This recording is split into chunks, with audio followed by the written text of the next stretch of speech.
lain-lainnya, tisu basah, membawa masker, dua, satunya untuk disimpan di dalam tas, satunya untuk dipakai. Kenapa harus dua? Karena dikhawatirkan tiap siswa itu kondisinya tidak sama. Ada yang mudah berkeringat, sehingga ketika maskernya sudah tidak layak, dia bisa menggantikan dengan masker yang baru. Dan menghindari takut ada siswa yang kelupaan, sehingga kalau dia tersimpan di dalam tas, maskernya itu bisa digunakan pada hari itu. Masker juga apabila siswa itu tidak membawa, hand sanitizer-nya juga, tisu dan lain-lainnya kami persiap juga dari sekolah.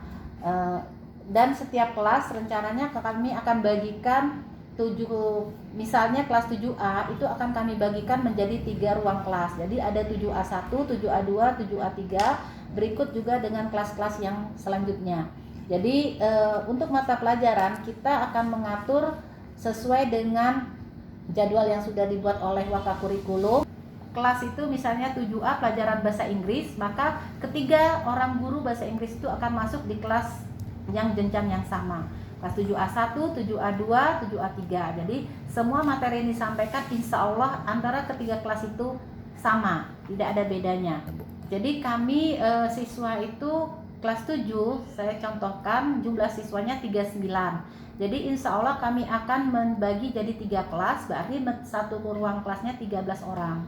13 orang di posisi kelas 7A, 7A1, 7A2, 7A3. Jadi 39 dibagi 3, 13. Dengan jarak 1,5 meter. Nah Bu, ini harapan Ibu kepada wali murid lah terkait kerjasamanya di masa COVID KBM ini Bu, apa Bu? Ya, jadi begini, kami pihak sekolah akan mengirimkan surat pernyataan kesanggupan orang tua yang dimana di situ berisi pernyataan orang tua, apakah orang tua bersedia atau tidak bersedia. Nah, untuk itu mereka kami harap mengisi dengan sejujur-jujurnya apa-apa yang menjadi instrumen yang ada di surat yang akan kami kirimkan. Dengan harapan setelah diisi, orang tua juga komitmen untuk mematuhi apa-apa yang sudah menjadi kesepakatan antara pihak sekolah dengan pihak orang tua. Di antaranya mengantar dan menjemput tepat waktu. Kenapa saya harapkan seperti itu? Sehingga tidak terjadi kerumunan. Nah, kami sudah mengatur sedemikian rupa dari mulai masuk gerbang sampai siswa itu dipulangkan, kami akan atur sedemikian rupa supaya tidak terjadi kerumunan. Dan kami berharap orang tua juga berkomitmen yang sama seperti kami sehingga apa-apa yang kita khawatirkan tidak terjadi di kemudian hari. Begitu juga dengan fasilitas yang dipersiapkan dari rumah oleh orang tua untuk anak-anaknya.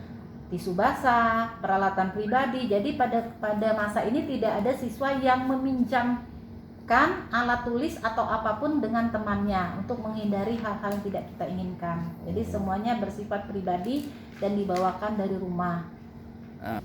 Pesan pertama yang saya sampaikan kepada pihak orang tua dan siswa, mohon bersabar untuk kegiatan tatap muka karena sekolah sekarang ini sedang mempersiapkan semuanya secara maksimal, baik itu secara administrasi, surat pernyataan yang akan kami kirimkan melalui wadah MKKS ke Dinas Pendidikan. Setelah itu Dinas Pendidikan akan berkonsultasi dengan pihak-pihak terkait apakah sekolah kita bisa melakukan kegiatan tatap muka. Jadi proseduralnya tidak segampang yang kita pikirkan. Kita harus mendapatkan izin dari Dinas Kesehatan, dari pemerintah daerah untuk kegiatan tatap muka. Itu yang pertama. Kedua, apa yang dilakukan sekolah hendaknya mendapat dukungan dan komitmen dari para orang tua sehingga kegiatan kita ini kita harapkan bisa berjalan lancar sesuai dengan harapan kita dan tidak menimbulkan masalah baru.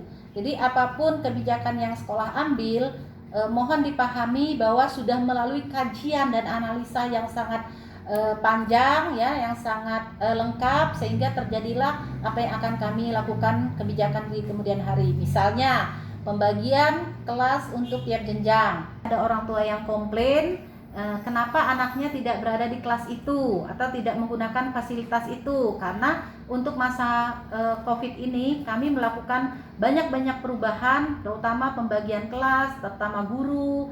Karena perlu disadari SMP 1 ini gurunya masih kurang. Jadi ketika pembelajaran itu tidak sesuai dengan harapan, mohon dapat dimaklumi. Karena seperti guru olahraga kita hanya punya 2, sementara nanti kelasnya 3. Berarti ada 1 kelas itu yang harus ditunggui atau diajarkan oleh guru yang bukan bidang studi itu. Jadi mohon pengertiannya kepada orang tua. Mudah-mudahan masalah ini segera teratasi dengan kebijakan yang dilakukan oleh Dinas Pendidikan dan pemerintah Kota Pangkal Pinang terhadap permasalahan yang terjadi di SMP 1 segera dapat diselesaikan dalam waktu dekat ini, khususnya untuk penambahan guru pengganti guru-guru yang sudah pensiun atau purna bakti.